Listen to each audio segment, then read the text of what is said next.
Being a programmer, one of my dreams has always been to create an original video game, something that nobody in the industry has done before. After seeing Spore, I became intrigued. Here was an attempt at putting people in control of a universe. After looking at what made video games popular, I realized the main aspect was control. People in their daily lives have no control over their environment. They are told what to do, where to go, and how to live. Their jobs consist of standing or sitting somewhere until it's 5 PM and they're allowed to head back home. It's no mystery they're unhappy. For many people, video games are an escape to a world where they are in control, or live exciting fake lives filled with adventure. The aspect of control is found in strategy games, the adventure in role-playing games generally. I looked at games like The Sims and noticed what made them so popular is not just the illusion of control, but the degree of control. You have complete control over people's lives.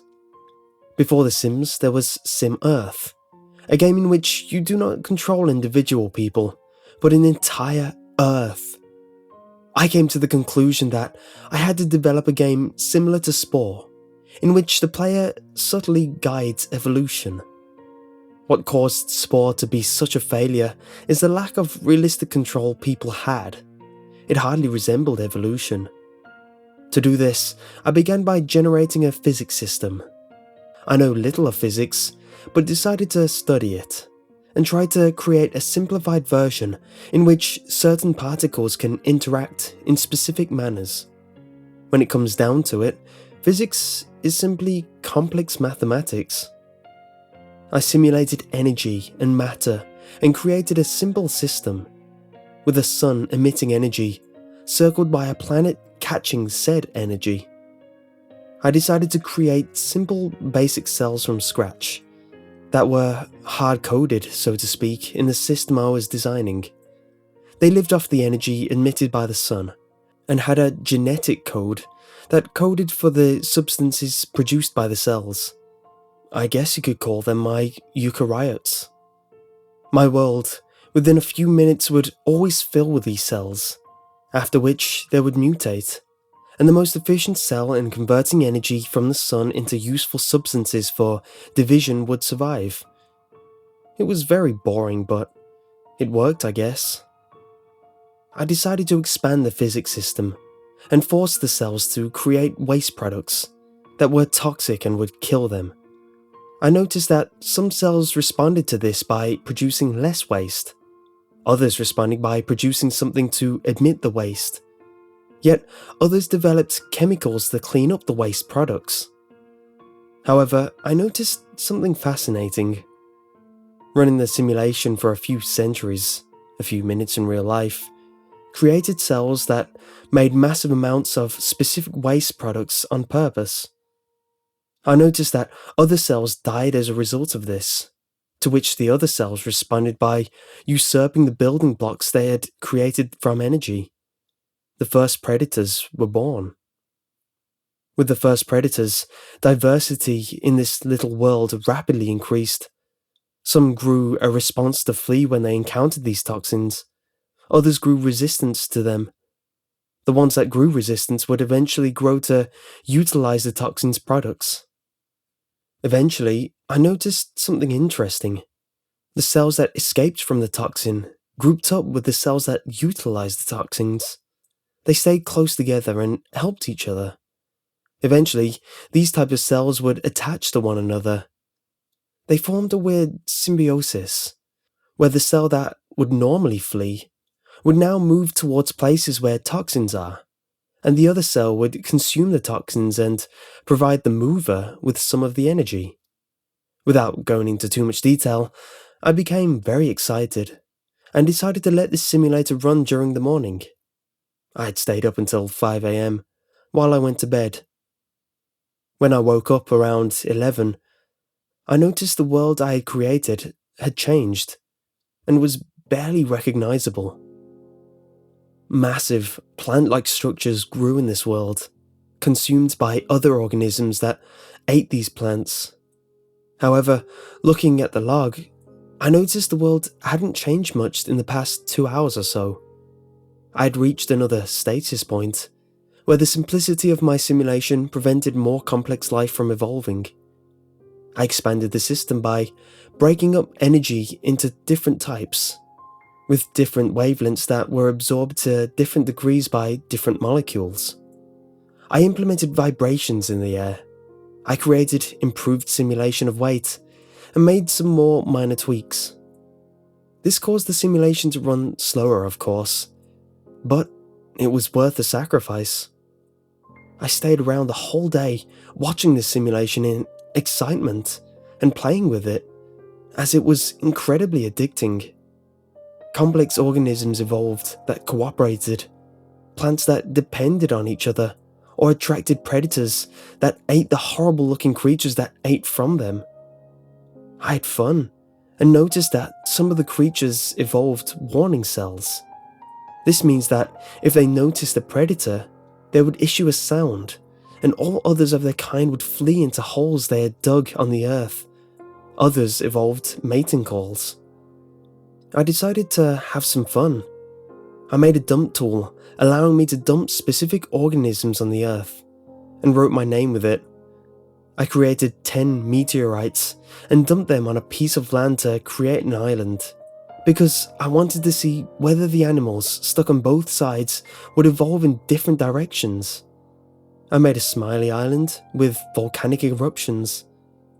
By that time, I realized I had stayed up until 5 AM again, and I heard the birds outside. I felt tired again and woke up at 1 PM or so. When I looked at my simulation again, I felt a sense of shock.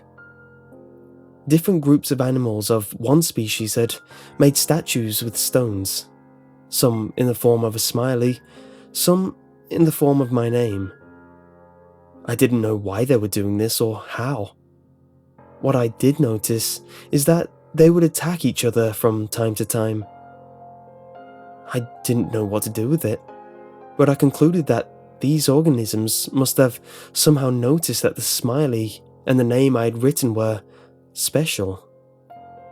The fighting disturbed me, and so I decided to create a massive mountain ridge through volcanic eruptions to separate the two groups. By this time, changes were happening fast compared to earlier. While I had to spend a night sleeping to see tribes evolve in my simulation, while I was getting something to eat or take a bathroom break, I would notice the tribesmen wearing different styles of clothing or having changed their types of dwelling. Their numbers were also continually increasing. At some point, I noticed the creatures began making their own symbols on the ground, and no longer just copying mine. Most of the symbols seemed random and unintelligible to me, but one stood out. The organisms had created a symbol that resembled them. A small circle with a square beneath it. Within the square, a dot could be found in the center. This was meant to symbolize the visual organs of the creature, as the creature had two visual organs, one in the front of its body and one in the back. In the square, other sensory and reproductive organs were symbolized. Next to the circle on the top of the square could be seen something resembling a drawing of a fork. Two of these forks had been painted in opposite directions, and next to that, the smiley face could be seen. I realized something. They were not communicating towards each other. They were trying to communicate to something out there.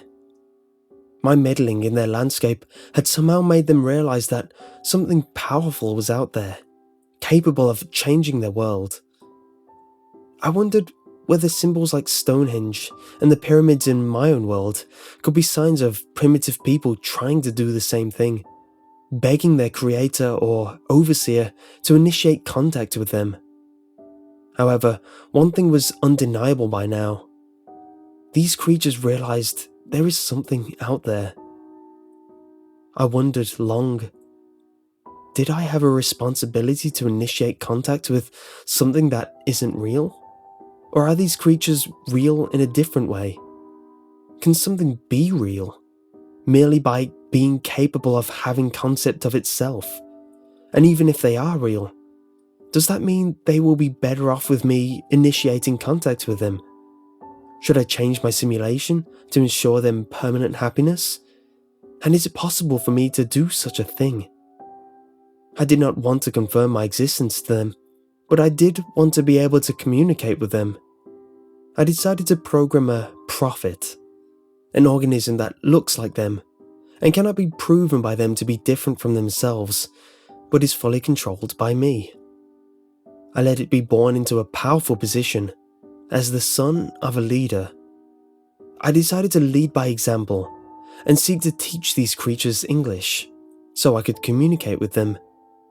As prophet, I instructed them that English was the language we could use to communicate with the Greater One. They would have no way to be sure if it was true or not. I hadn't made up my mind about whether I would reveal myself or not, but I did want to be capable of understanding what they wanted to tell me. In a few generations, they all spoke English, and rapidly, signs began emerging on the ground in English. Guide us, show us your greatness, help us. And during times of disease or hunger or general misery, give us food, show us a miracle, end our suffering. I decided I couldn't maintain a world with such suffering as emerged in the simulation without intervening. Why would I accept a world with death and rape and murder if I could make one without it? I implemented fixes that were gradual, so they could not be proven to be miraculous. Murder and rape would, over the years, become rarer, and so would death at a young age. I figured that they would not notice if the change happened over generations, but they did. Thank you. All blessings be upon the greatest. We love you. And the most heartbreaking, come back to us. Tears ran over my face. There is something there, and it knows I am here, able to contact them, but unwilling to do so out of fear of what I have created. But I felt I had a responsibility. And so I loaded up the character I had created again and went to their king, asking to talk to all their wisest men. But by this time, I was not believed. You are number 1341, claiming to be an avatar of the greatest one. If you are him, I pray for your forgiveness, but please show us a sign before demanding of me to gather all our wisest men. And so I hesitated, but responded. Tomorrow, there shall be 2 more meteors, falling on a deserted island in the sea before you, on the same day. And when they do, doubt no more and realize that I have come back to repair the broken world that I created. And so I exited my avatar, and progressed the simulation until the next day was reached, and threw 2 meteors on the deserted island before the mainland, where thousands had gathered to watch whether a sign would be given. Upon the descent of the meteors, celebrations were held. All the sentient organisms gathered around the small house where I had exited my avatar, and lay flat on the ground, in apparent worship of the man who was last seen there, and afraid of coming close. I didn't know who was more afraid by now, me or them. I loaded into my avatar again and exited the house.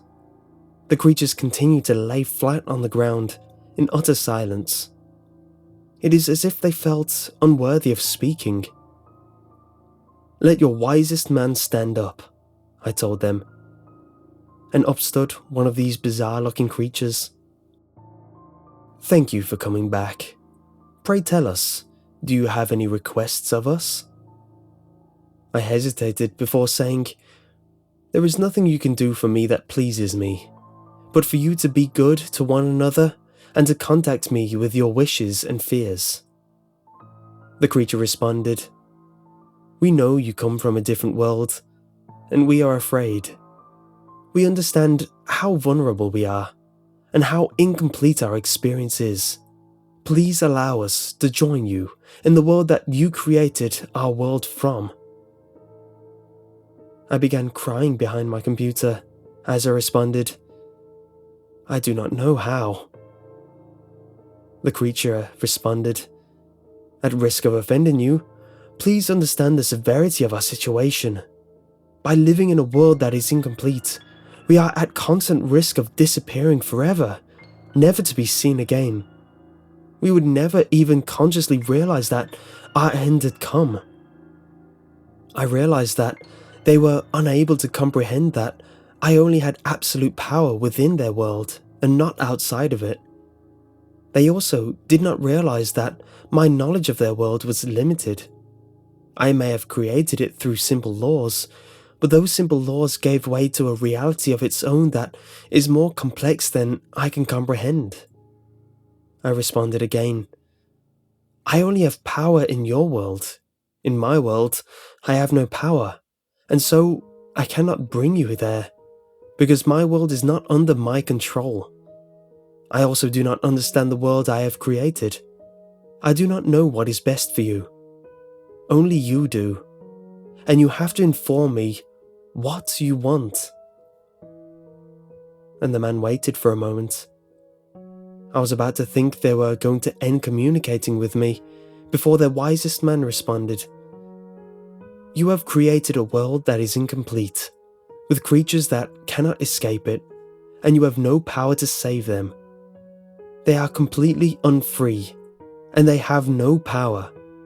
We are completely at your mercy, and so we ask, from our deepest heart, end us." By now, I was crying, as I was confused and asked to do the impossible. My own child was asking me to kill it.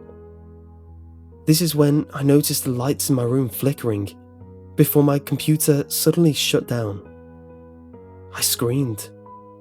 Upon trying to turn on my computer again, I noticed it wasn't working. I called the power company, who told me that due to an accident, a power surge had travelled through the grid. They promised they would pay me for any damage done. I hung up and contemplated. The coincidence of what had just happened was too great to be imaginable. And I wondered, if these creatures were at the mercy of a confused creator, could the same be said of me? And if so, did my creator just prevent me from repeating his own mistake?